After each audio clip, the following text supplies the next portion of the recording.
রাজধানীর পাশাপাশি সারা দেশের জেলা ও উপজেলা পর্যায়েও যথাযোগ্য মর্যাদায় পালিত হচ্ছে মহান স্বাধীনতা এবং জাতীয় দিবস।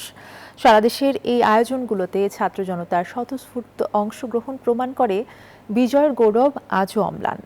স্থানীয় প্রশাসনের কড়া নিরাপত্তায় শান্তিপূর্ণভাবে সম্পন্ন হয়েছে কুচকাওয়াজ এবং ডিসপ্লের এই উৎসব।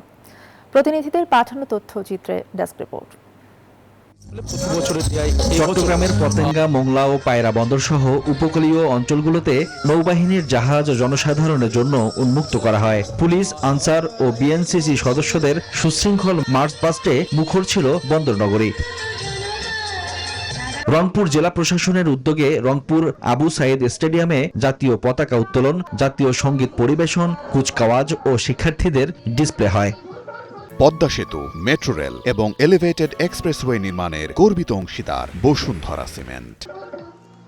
রাজশাহী মুক্তিযুদ্ধ স্মৃতি স্টেডিয়ামে বর্ণাঢ্য কুচকাওয়াজ ও ডিসপ্লে প্রদর্শনী হয়। বগুড়া শহীদ চান্দু স্টেডিয়ামেও কুচকাওয়াজ ও আকর্ষণীয় আলোকচিত্র প্রদর্শনীর আয়োজন করা হয়। চাঁপাই নবাবগঞ্জ নতুন স্টেডিয়ামে পুলিশ, বিএনসিসি ও শিক্ষা প্রতিষ্ঠান সহ বিভিন্ন সংগঠনের অংশগ্রহণে কুচকাওয়াজ হয়।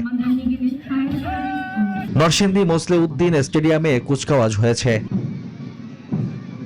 এছাড়া চাঁদপুর, ফেনী, টাঙ্গাইল ও বাগেরহাট বিভিন্ন স্কাউট দল প্যারেডে অংশগ্রহণ করে। ডিসপ্লের মাধ্যমে তুলে ধরা হয় মুক্তিযুদ্ধের বীরত্বগাথা ও ডিজিটাল বাংলাদেশের সাফল্য। Desk report, news 24।